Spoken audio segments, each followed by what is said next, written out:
Hello, and welcome to our first lecture for HDFS 310. My name is Susan Hepburn, and I'm the professor for this section. My training, as you may have recognized from the overview, is as a child clinical psychologist, and I'm really pleased to be able to be a part of 310 this semester. So let's get started. The Berger text begins with a foundational section, and we're going to start with a couple of key ideas that you'll need to keep in mind across the semester. First, it's the idea that human development is something that can be studied. There's a science underneath how we understand how individuals grow and change in multiple ways over the course of their lifespan. You will hear that phrase, the lifespan perspective, throughout our course. And what that concept actually means is that when we think about how a person develops from infancy to older adulthood, hopefully, we see that we go through different phases of life. And some theorists will take into account that these are stages. There is, in a sense, a sort of discontinuous beginning and end to those theorists' perspective on human development. Other theorists see that those phases are kind of more continuous. They roll into each other, and that every moment in our lives, the context, which is really what's going on around us, our culture, both within our family and our broader culture, affect and change how we develop moment to moment and over time. So I'm going to talk to you about 5 aspects of the lifespan perspective which really do inform our science of human development. First, development is multidirectional. What this means is that things are going to change over time in this continuous way where everything kind of builds. For example, as you're learning how to talk, you begin by making sounds and vocalizing. Then those sounds become shaped into words, words become sentences, etc. That could be seen as a continuous pattern of change. Well, there are also discontinuous patterns of change. For example, consider the physical growth spurt that tends to happen around the age of 10 to 12 for American children, where maybe they have grown steadily just a little bit every year, and all of a sudden they go through this very different trajectory of change, a discontinuous change in how quickly they grow. Another aspect of multidirectional development, or development happening in different speeds or in different ways, is this idea of critical and sensitive periods. So a critical period is the time in a person's life where if the skill is not developed, it won't be developed later. This becomes particularly important when we talk about social and emotional development. For example, babies who are in orphanages or in institutionalized settings who don't have access to a responsive caregiver in a one-to-one kind of way over time may miss the critical period, the really important time period for trust and bonding and creating a solid attachment with an adult. So a critical period is like a mandatory time that the situations and contexts must be present for a child to be able to develop a really important skill. Sensitive periods are a little bit more forgiving. A sensitive period is a time in development where we are best prepared biologically to make use of the context and to grow a new skill. So an example of a sensitive period is learning a second language. We know that young children have brains that are more plastic, more ready to take in new information, and that during this sensitive period for language learning, approximately 9 months to 5 years, our brains are really ready to learn a symbolic system, a second language, or even a third. We can, as adults, learn another language later. We'll just do so more slowly. So that's the difference between a sensitive period and a critical period. In a critical period, if you don't get the skill during that time, it's not going to happen. In a sensitive period, it's going to be harder later if it hasn't already occurred. Our second key idea is that development is multicontextual. What we mean by this, think of context as the environment or the situation. So development happens and is affected by your physical environment, your family environment, your close home environment, as well as your broader community environment. Think of how children growing up now in this time of the COVID pandemic, in this time of protests around the country regarding systemic racism, we have contextual factors that are influencing the way those children are developing, the way they see themselves, the way they see threat in their environment, the way they learn to trust or distrust others. So right now we're living in a time where some of these contextual variables may seem particularly looming and large because of the circumstances that we are in. But this is something that happens all the time throughout history. We are affected by what's going on around us. This idea that our context or environment impact who we become is referred to as the ecological model.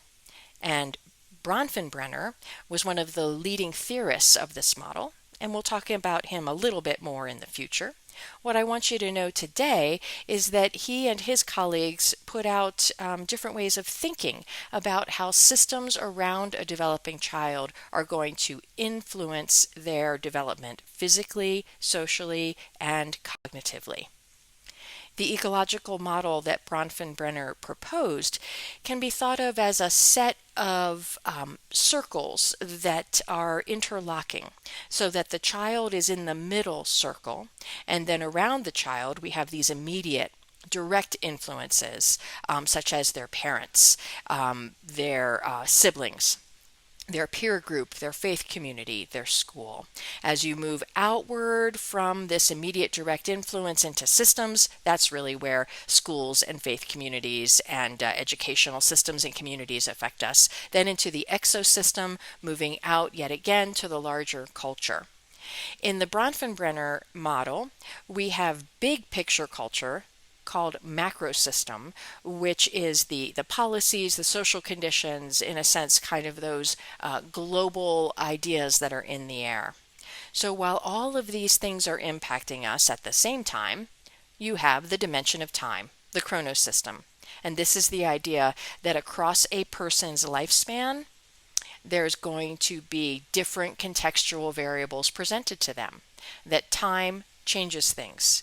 And as we'll talk in a few minutes, when you grow up becomes just as important as where you grow up when it comes to how your development is shaped across your lifespan. So in the ecological systems approach, what I'd like you to think about is that each individual person is affected across their lifespan by these intersecting circles of context, by what's close to us as well as what is maybe a bit farther away or a bit more of a big picture construct. So development is also multicultural. And in human development studies, as in other social sciences, we think of culture as a social construction. In other words, it's something that human beings create and share. Culture impacts development in many, many, many ways. It could have to do with the beliefs of a faith community. It could have to do with the history of a particular people in a particular geographic area. It could have to do with certain attitudes that get reinforced about parenting or about what we think children are capable of or what we should expect from children. In our development of the science of human development, we have reckoned with the idea that there's no one right way to be a person. There can be a tendency for people within a given culture to assume that that culture is somehow the correct or right culture, and that any difference from that standard is a deficit or a problem. This is what we refer to as the difference equals deficit error. It's this mistaken belief that if somebody has behaviors or characteristics that aren't the same as the dominant culture, that it is somehow not okay. What we are discovering and what we are seeing policies being developed for in our educational systems and in our health systems is that there really isn't a difference equals deficit kind of objective truth. That culture impacts who we are, It impacts how we think about ourselves. It impacts how we think about others. But there is no one right way to raise a child or to grow up. And as practitioners, as people who work with children, whether you are in a helping profession such as education or healthcare, or if you are in business and you interact with families who have children, it's always critical to keep in mind that you've become who you are because of your culture. And it's quite possible that the assumptions you're bringing to the interaction are not necessarily held by a person of a different culture who's there to interact with you coming from their experience. As we look at how culture impacts child development, you'll hear me refer to this throughout the semester. History and economics have a lot to do with the opportunities that children have to develop. And we will talk about the importance of economics when it comes to proper nutrition, proper child care, safety and security. And we'll talk about the influences of history as we see how some children have more opportunities created for them naturally by some cultures than others. When we consider history, we also need to consider how each generation faces a different set of environmental variables. And this phenomena is referred to as the cohort effect. A cohort is like a generation. So people who are born within the same historical period do share some common experiences. Think, for example, of people who were born prior to World War II, who grew up in a time where Hitler was taking over Germany and saw the adults in their lives leaving for war. Think about a time where maybe a child has grown up in famine, and that famine influences how the child develops appetite and actually how the hormones in their brain and in their gut are going to communicate to each other. So generations of people tend to have some shared experience, which can result in some shared attitudes. But there's also, important to note, variability within cohorts. So when you are born doesn't dictate who you become. Just like everything we're discussing, these are influences. They're not deterministic. I liked this particular image from the Berger text about the different generations and some of their characteristics and how they change over time. It's really quite remarkable if you think about Generation 2, born after 1995, and the technology that many of those individuals have access to, as opposed to the technology from pre-1945 that was most influential, being the advent of the automobile. A lot has changed. And what's going on around you and your cohort is not only influencing your development as adults, but it will have an impact on how you parent, should you choose to parent children in the future.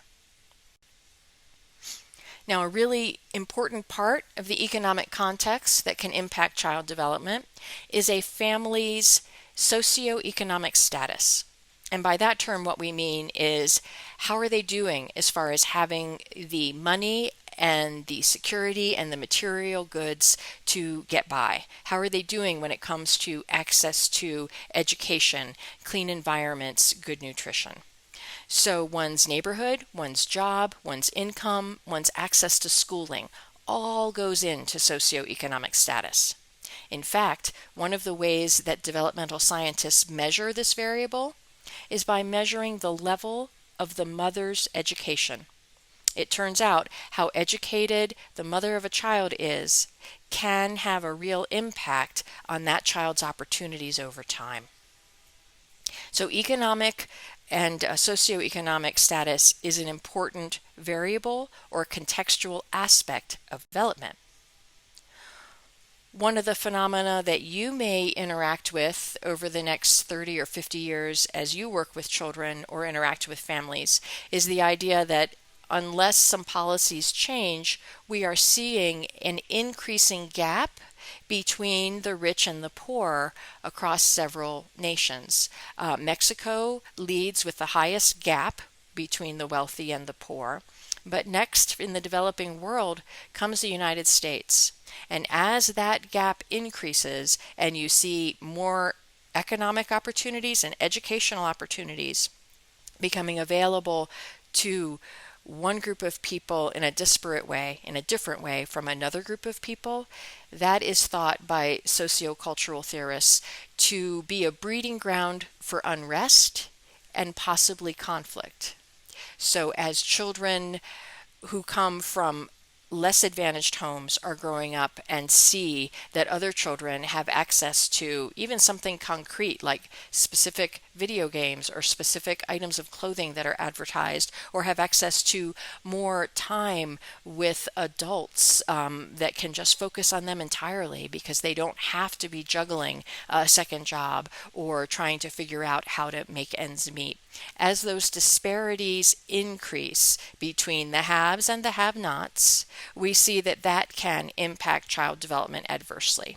Not only in the sense that children from less advantaged homes can begin to observe and feel less than when they see that their opportunities aren't equal, but there are also some sociological theories that suggest that children who grow up on the other end, where they are very advantaged and have everything they need at any given time, that actual sociocultural experience can, not always of course, but can be associated with some diminished empathy for those who don't have the same opportunities.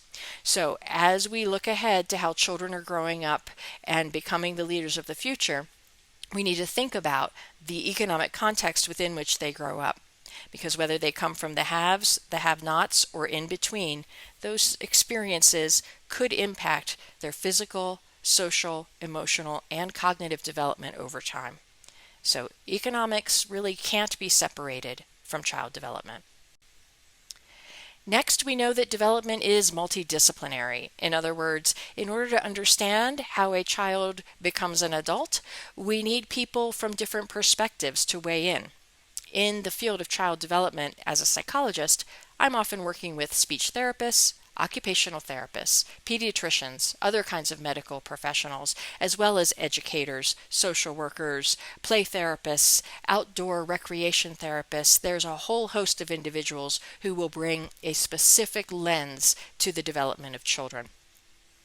Each of these domains is going to focus on specific academic disciplines. So throughout this course, I will try to connect the content that we're covering with the professions that focus on that content. I'm not trying to overlap what you'll get in other courses on career development. I just want to try to share some of what I've learned working in the field about some of the opportunities that are out there in child development. When we think about disciplines, we also think about what scientists call domains of development. And in fact, this entire course is divided up by developmental period. We'll cover these foundations. Then we'll go into a section on infancy and toddlerhood, which goes up to about age 3. Then we'll get into early childhood, which is really the preschool years until you're about to enter school at about age 5 or 6. Then we have the school age years, which is about age 6 to 11. We stop at 11. Other classes go on with adolescence. Within each of those developmental periods, we will talk about 3 domains, the first of which is the biosocial domain. This domain includes all of the growth and change that happen within a person's body. This is where we'll talk about genetics, nutrition, and health factors such as a clean environment or exercise. This is the domain that captures our motor skill development. Everything from fine motor skills of handwriting to the big picture, big skills of something like driving a car. We refer to this domain as biosocial because it is influenced all the time by our interactions with our environment and with others. So biology never exists in a vacuum, and that's why we refer to this domain as biosocial development. The next domain we're interested in we refer to as cognitive development. This includes all of the ways that we are processing information mentally, whether it's to obtain knowledge, to think or problem solve, to perceive, or to make decisions.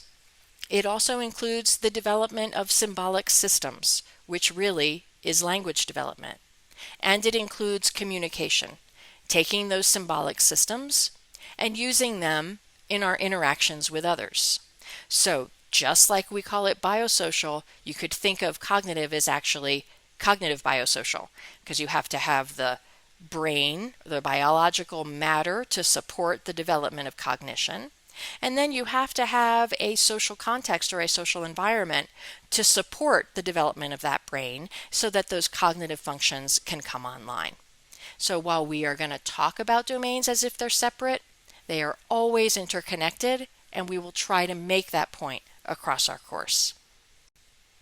Then the third domain we'll cover throughout is the social and emotional domain, which Berger in our text refers to as the psychosocial developmental domain. Once again, you see how social, our context of being with other people, is embedded within the development of these emotional and behavioral skills. As a psychologist, I'm super interested in this aspect of development. As somebody who works with children with developmental disabilities and conditions like autism, I see how a person's cognitive status has a lot to do with how they learn about emotions and behaviors. And so while we will speak of these domains somewhat separately, I also hope to bring some case examples to you that show how these domains interact, particularly when a child has a particular disorder or difference in development. For example, a person with an attention deficit disorder has a cognitive challenge when it comes to regulating their attention. And there's lots of different aspects of attention that can be impacted, and we'll talk about this more later. But just know that in the very beginning, an attention deficit disorder is based in a cognitive difference. Because living with having a different kind of attention can be challenging and changes how you act when you're with your peers or when you're with your family, we find that many children, particularly young school-age children who have attention problems, also have some challenging behaviors, also can behave inappropriately socially, also tend to have a hard time regulating strong feelings. So, in a complex way, how we are functioning in one domain has an awful lot to do with how we grow and develop in other domains. And your role as a person who's potentially helping a child to grow and develop in a healthy way may be to try to understand for that specific child how their functioning differs across domains and what happens when maybe they're really strong in one domain, but they lack some resources or competencies in another. And these different patterns, these different profiles of functioning across these different domains, biosocial, cognitive, psychosocial, are going to influence the quality of life that child experiences and really how they develop over time. Then the last key idea second to last key idea I want to share is that development is plastic. And when a developmentalist uses that term, plastic, what they mean is it's malleable. It can change, it can move, and in fact, development is dynamic. It moves all the time. Nothing is static. Everything is impermanent. So development is very plastic. Our abilities, our competencies, our personality, our traits, they all change over time. In fact, even being born with a genetic abnormality, something different in your genes, such as Down syndrome, which, as we'll discuss, is having 3 copies of a chromosome instead of the usual 2. Even having a medically based genetic condition that's associated with a whole set of characteristics, that is not destiny.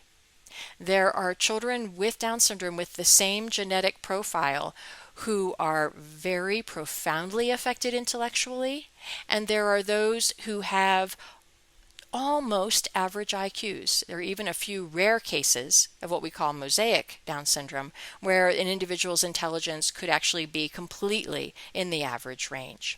So we will talk a lot about how biology isn't destiny. Genetics isn't destiny. Development is affected by what's going on around us, and our biology is constantly changing, and there's always interactions between what's around us and what's inside us. And so every aspect of development changes. We will speak more and more in future chapters about a theoretical orientation referred to as the dynamic systems approach. What this really means is that in order to understand how an individual develops, you have to think about interactions that are happening all the time, interactions across domains, biology impacting social, impacting emotional, impacting cognitive, interactions across contexts, like with Bronfenbrenner, the family interacting with the school, interacting with the community. So we have a very complex picture on how we become a human being. And I see this as a very positive thing. None of us is ever fully developed. We have opportunities all the time to change the course of our own development, and what I find particularly exciting, to help alter the course of development for another person. I find it particularly satisfying when it's a vulnerable child that in some small way, whether as a caring neighbor, as a teacher, as a friend of a friend, as a parent, or as like a child therapist, what you do can make a substantial difference in a child's life. Development is plastic, and what you do can really matter. And our last point for this lecture is that nature and nurture interact all the time. You're going to hear me use these terms throughout. When I say nature, what I mean are the influences of the genetics that we inherit and who we are as far as our sort of biological history and architecture. Our nurture is what's going on around us that influences us. This is our environment, and it includes everything. It includes how your parents treat you. It includes how clean your neighborhood is, how good the air quality is. It includes the school that you go to, whether or not you participate in a faith community. Our environment, what nurtures us, always impacts our physical selves, and our nature always impacts our environment. The two are interacting all the time. We will speak in Chapter 3 about a fascinating area referred to as epigenetics. And epigenetic studies are all about trying to figure out how much of this human behavior is influenced by nature and how much is really influenced by nurture, and how do they interact. We'll talk about a really fascinating phenomena which was only recently understood, called differential susceptibility. This is the idea that many individuals will have a genetic predisposition, in other words, an increased likelihood that they could develop a condition. Say, for example, you have a 4-year-old girl whose family history has many people who've experienced depression. You can go back through that family tree, and major episodes of depression have been a part of things for several relatives. That 4-year-old child could have inherited a genetic predisposition for risk for depression. The biology is there, such that if she then has certain experiences that trigger the biology, in other words, in a sense, turn on the genes, then perhaps depression will be manifest for that person. But it could be that those genes remain silenced, that the depression never emerges, and it's thought it's because the environment around the child didn't have that environmental event, that catalyst that activated the genes and made the nature part of the person overcome their biology. So many conditions, especially in the psychiatric or social emotional domain, are epigenetic in the sense that we may have lots of people who have the genetic material that would go with a condition, but it isn't until having that genetic material and then being in a certain environment that you get the actual condition itself to be manifest. So we'll talk about that throughout. And it's quite an interesting way of thinking about how nature and nurture interact. And honestly, that genetics isn't destiny. Many of us share the same genes, but don't develop the same characteristics. We are for sure very, very plastic. So in summary, adopting a lifespan perspective rests on assuming these key ideas: that development is multidirectional, multicultural, multicontextual, multidisciplinary, plastic, and that nature and nurture are always interacting in dynamic and complex ways. Thank you for your attention. I realize listening to a PowerPoint isn't as interesting as a film, but we're still having uploading problems. So I'm going to post this one for today. Keep an eye out. You should soon see more dynamic films with better visuals throughout. And I will soon present the second lecture to you on how we study human development. Thank you for your attention.